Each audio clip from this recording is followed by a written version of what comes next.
আড্ডা স্টেশন ভিডিওতে আপনাদের সবাইকে শুভেচ্ছা জানাচ্ছি। আজকে আমাদের সাথে একজন স্পেশাল গেস্ট আছে যার নাম এন এ ফাইজা ফিরোজ। আম, তোমার নিকনেম কি হিসেবে ডাকে সবাই? ফাইজা বলেই ডাকতে পারো। ওকে। তো ফাইজা, তুমি কেমন আছো? আলহামদুলিল্লাহ ভালো আছি, তুমি কেমন আছো? এই তো আলহামদুলিল্লাহ চলতেছে। তো কিছুদিন আগে তুমি এসএসসি পরীক্ষা দিছো, হ্যাঁ, কেমন গেল? বা এসএসসি পরীক্ষা কিরকম গার্ড দিছে টিচাররা? তো এগুলো বলো। শুরুতে আমাদের 10 এপ্রিল পরীক্ষা শুরু হয়েছে। তো পরীক্ষার ফার্স্ট দিনেই অনেক কড়াকড়ি ছিল। আচ্ছা। তার মধ্যে বাংলা পরীক্ষা যেটা অনেক টাফ বেশিরভাগ স্টুডেন্টের জন্যই, আমার জন্য ও, আরো বেশি টাফ। বাংলাতে অনেক লিখতে হয়। হ্যাঁ। এমসিকিউটা ছিল মানে হার্ড অনেক আমাদের বোর্ডের জন্য, ময়মনসিংহ বোর্ডের জন্য। আমি সরিষাবাড়ি থেকে পরীক্ষা দিয়েছি। আর আস্তে আস্তে তারপর ধীরে ধীরে পরীক্ষাগুলো যখন হতে থাকলো তখন সাহস বাড়তে থাকলো, তখন একটা মজা কাজ করতে লাগলো যে একটা করে শেষ হইতেছে, আমি পরবর্তী ধাপ শিক্ষা জীবনে আগায় যেতেছি। তো এইভাবে চলতে থাকলো। লাস্টে যখন 21 এপ্রিল ম্যাথ পরীক্ষা ছিল, হুম।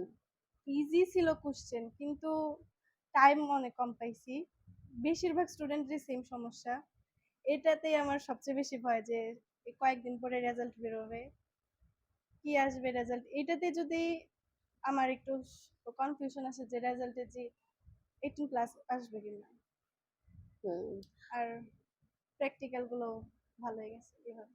তো তোমার কি মনে হয় তুমি কত মার্ক পাবা? কি হইতে পারে পরীক্ষা তোমার তো সাথে? 13 and 1500 পরীক্ষা হয়েছে।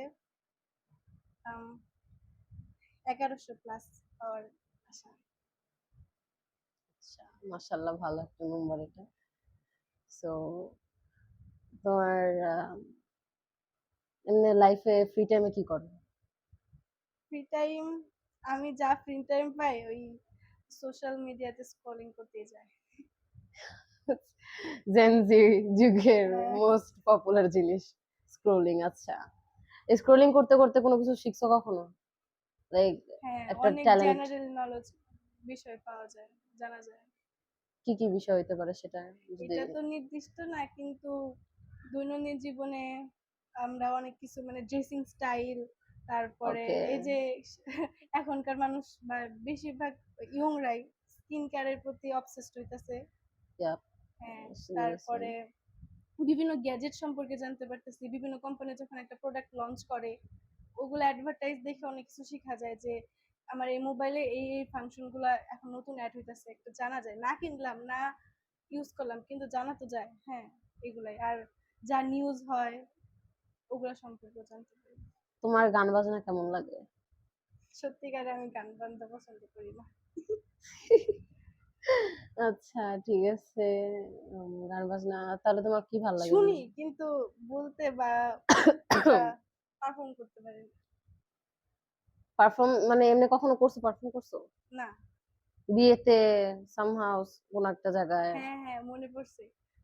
আমার একটা মামাতো বোন আছে, মামাতো বোনের বিয়েতে আমি ফার্স্ট মনে হয় শাড়ি পরছিলাম, ওইখানে নাচা হইছিল। আচ্ছা। তাও ছোট কইরা, ছোট মানুষদের নাচ। আর সামনে কোনো কি এরকম নাচের ভিডিও আসবে বা? হুম, না, পার্সোনাল নাচতে পারবো কিন্তু ক্যামেরার সামনে না। ঠিক আছে। তো তোমার এমনি তোমার কিছু পছন্দের জিনিস বলো, যা তোমার করতে ভাল লাগে বা তুমি খেতে পছন্দ করো। আমার ফাস্ট ফুডের দিকে বেশি ঝোঁক। এগুলো তো সবাই খায়। আহ, ভালোই।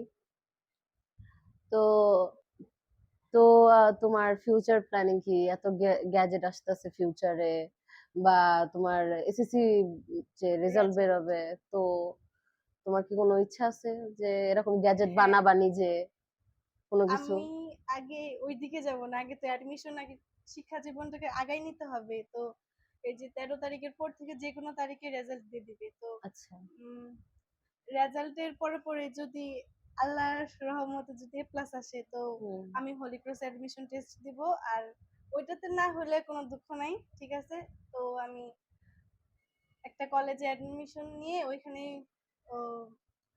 ইন্টার পর্যন্ত থাকবো, তারপরে ঢাকার দিকে আসার চিন্তা। আর আচ্ছা। আমার বেশি ঝোঁক হচ্ছে বায়োলজি, তাই ডক্টর হওয়ার বেশি মানে চিন্তা ইচ্ছা। আর কি। হ্যাঁ, বুঝতে পারছি। আচ্ছা। তোমার কি কাটাকাটি করতে ভয় লাগে না তুমি ডাক্তার হবা? ওইটা যদি একজন চান্স পায় মেডিকেলে তখন তার ওই ভয়টা লাগে না। আর শুধু কাটাকাটি তো ফার্স্ট প্রাইমারি লেভেল হয়, তারপরে তো ডক্টরদের অনেক বিভাগ আছে না, হুম, যেমন মেডিসিনে হ্যাঁ, মেডিসিন কোনো নেওয়ার কথা অপারেশন বা ছিল। ওই টাইপ সার্জারি টাইপের কিছু নেই। হুম। আম, এখন কোশ্চেন হচ্ছে, তুমি মানে ডাক্তার হইলে নিজের রোগীকে কিভাবে ট্রিট করবা, বা অনেকে থাকে না যে একটু রুড টাইপের, লাইক রোগীকে চিকিৎসা দিতে চায় না, এখন যদি টাকা না জমা দেন তাহলে আমি চিকিৎসা করাবো না। আমরা অনেক নাটকে সিনেমায় দেখে থাকি। তো রিয়েল লাইফে কি হয়, বা রিয়েল লাইফে করতে তুমি কিরকম আচরণ করবা? রিয়েল লাইফটা আসলে রিয়েল লাইফ, ওটা সিনেমার সাথে কোনো রিলেশন নাই। সিনেমাতে অনেকে বলে যে আমি ডাক্তার হয়ে বিনামূল্যে এই চিকিৎসা দিব সেই চিকিৎসা দিব, এটা কোনোদিন হয় না, কোনোদিন হয় না। তো অনেক গভর্নমেন্ট হসপিটালে যা হয়, অনেক ডাক্তারের রুড হয়, আবার তারাই কিন্তু পরে বিকালে যায় প্রাইভেট হসপিটালে যায় একবারে সেই সুইট সুইট কথা বলতেছে। উম, তারপরে কি আমি চেষ্টা করব সব জায়গায় সমান, যদি অপরচুনিটি হয় ডাক্তার হওয়ার, সব জায়গায় অলমোস্ট সেম মানে।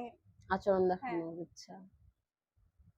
তো তুমি তোমার ক্লায়েন্ট যারা আসবে তাদেরকে তুমি ভালো একটা কি বল চিকিৎসা দিতে চাও। অবশ্যই। হুম, তোমার আচ্ছা। বড় হয়ে যাও, কি হওয়ার ইচ্ছা?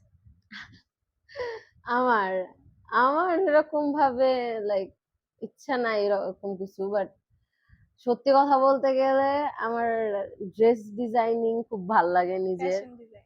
ফ্যাশন ডিজাইনার যদি লাকে থাকে তো হবে, না হয় নর্মাল একটা লাইফ, চিল একটা লাইফ লিভ করা, যেখানে আমি মানে নিজের মতো করে থাকবো, ট্রাভেলিং করব, ইচ্ছা আছে আর কি এরকম একটা ফ্রি বাবা লাইফ। মায়ের সঙ্গে নাকি ম্যারিড লাইফে? Not, I am actually hate marriage. Alone alone I single. Single, হ্যাঁ। সিঙ্গেল লাইফটা মজা লাগে, একলা থাকা, নিজের কেউ আটকাইতে আসবে না, বাবা মা থাকলেও আটকাবে, এদিক দিয়ে ম্যারেজ লাইফে থাকলেও আটকাবে, তুমি এটা করবে না খুদ ধরবে। এর থেকে ভালো আমি একলা যাব, একলা হাঁটা চলা করবো, আমি নিজের মতো করে নিজের ড্রেস সেন্সে চলবো, কেউ আমার কিছু বলবে না। এটা আমার কাছে ভাল লাগে, সো আমি একলা থাকা পছন্দ করি। যদি আমি এক্সট্রোভার্ট, স্টিল আমি একলা থাকা পছন্দ করি। মানুষের সামনে এক্সট্রোভার্ট, এমনি এমনি হ্যাঁ, একলা থাকতে খুব ওই ভাল যে লাগে। কি যেন বলে ওটাকে, অ্যাংরি বার্ড নাকি কি যেন। হ্যাঁ। হ্যাঁ, ওই টাইপের একটা ওয়ার্ড ছিল, আমি ভুলে গেছি। ইন্ট্রোভার্ট। না, ইন্ট্রোভার্ট না, মাঝামাঝি যেটা। আচ্ছা, তো একটু পিছনের দিকে যাই। তুমি যে হোলি ক্রসে চান্স পাওয়ার কথাটা বলছো, সেটা যদি না পাও তাহলে কি করবা, বা তুমি যদি চান্স পাও তাহলে কি শুধু ঢাকা আসতে চাচ্ছ, না চান্স না পেলে আসবা না, কি চিন্তা ভাবনা? আমার ইচ্ছা, আমি যদি হলিক্রসে অ্যাডমিশনের চান্স পাই তো আমি এখানে ঢাকাতেই পড়বো। আর আমি যেহেতু সরিষাবাড়ির মেয়ে, তো সরিষাবাড়িতে না পড়লেও আমি জামালপুরে কলেজে পড়তে পারি। এখানে হচ্ছে কি, দুইটা দুইটা জায়গা, মানে মফস্বল একটা আর একটা শহর, এটা দুইটা দিক চিন্তা করে দেখলাম যে আমার যেহেতু স্কুল জীবন থেকে কলেজে আসতেছি, তো কলেজে অনেক বেশি কোচিং প্রাইভেট পড়া লাগে। আর আমি যেহেতু আম্মু আব্বু ছাড়া একা একা কোথাও যাই না, তো আমার একবারে হুট করে আইসে এখানে মানায় নিতে একটু টাইম লাগবে। আর টাইম লাগার সাথে সাথে আমার ইন্টারে যে এইচএসসি আছে ওটাতে টাইম অনেক অল্প। এমনিতে 21 মান্থ পাওয়া যায়, তার মধ্যে এইভাবে কলেজ এডমিশন বা বিভিন্ন ক্লাস শুরু হইতে হতেই মানে 18 মাস মেইন টাইম পায় স্টুডেন্টরা। যদি আচ্ছা। আমার এখানে এসে এগুলোই করতে লাগে তাহলে আমি পড়বোটা কোথায়? যদি মানে হোলি ক্রসটা একটা মানে আল্লাহর দেওয়া একটা দান। হ্যাঁ, হ্যাঁ, ওইটাতে যদি পাই তাহলে তো সব কষ্ট একবারে সইতে পারবো। তো তার মানে তুমি হোলি ক্রসে হ্যাঁ, চান্স পেলে তুমি এখানে আসবা, এছাড়া কোনো চিন্তা ভাবনা এছাড়া নাই? না, এখানে আর না, না, একবার এটা হতে পারতো ইউনিভার্সিটি না যে লাইফে। তুমি অন্য কোনো কলেজে, ঢাকার অন্য কোনো কলেজে গেলা? আমি ফার্স্টে বলছিলাম, তারপরে দেখলাম যে আমি যে থাকি সেখানে সব বাসার একবারে কাছে থাকি, মানে স্কুলে, তো এখানে যানজট নেই, এখানে যানজট আছে। আমি একা একা আমার আম্মু সবসময় নিতে পারবে না। তো আমার যেই ফ্যামিলিগত দিক সেই দিক চিন্তা করে আমি আর কি ওইদিকে মুভ করার চিন্তা করতেছি। আর এমনিই হলি ক্রসের ইচ্ছা আছে। ও আচ্ছা। তো তোমার যদি সরিষাবাড়ি বা জামালপুর ওইদিকে পড়াশোনা করো, কোন কলেজটা তুমি এফোর্ড করবা? ওইদিকে মেইন গভর্নমেন্ট কলেজ হলো দুইটাই, আশিক মাহমুদ আর মহিলা কলেজ। তো যেটাতে হয় ওইখানেও কিন্তু গ্রাম বলে যে কলেজ খারাপ এমন না, ওইখান থেকেও প্রতি বছর অনেক মেডিকেল স্টুডেন্ট পাওয়া যায়। তো আমি যেহেতু মেয়ে, আমি ফার্স্ট দিব মহিলা কলেজে, তারপরে আশিক মাহমুদ বা এইদিকে চিন্তা, এছাড়া অন্য কলেজে না। তোমার কলেজ লাইফ তুমি কিভাবে সাজাইতে চাও? থাকে আগে, না অনেকের হ্যাঁ, ইচ্ছা। শুরুতেই এডুকেশনাল টাইপটাকে একবার সেটেল করব, মানে আমার যাতে ইন্টারের পরীক্ষার জন্য প্রিপারেশনটা অনেক ভালো থাকে। তারপরে বিভিন্ন অ্যাক্টিভিটিস থাকে, যেহেতু আমরা স্কুল থেকে কলেজে উঠতেছি, একটা মানে একটু ফ্রিডম পাইতেছি। তো ওইখানে হুম। নানা কালচারাল অ্যাক্টিভিটিস হয়, ওগুলা দেখবো, পারফর্ম করব, শিখবো, স্কিল, এগুলো একটা শেখার বিষয়। মানে ছোট থাকতে তো ওগুলো শেখা যায় না, বড় থাকতে শেখা যায় ওগুলো। ঠিক আছে, তো আর তোমাকে অনেক অনেক ঘুরবো। বেশি ধন্যবাদ আমাদের সাথে থাকার জন্য। আপনাদের সবাইকেও ধন্যবাদ এই আড্ডা স্টেশনে থাকার জন্য আমাদের সঙ্গে। এখানে এন্ড করছি আমাদের গল্প। Bye bye. আমাদের অসংখ্য ধন্যবাদ আমাকে এখানে ডাকার জন্য।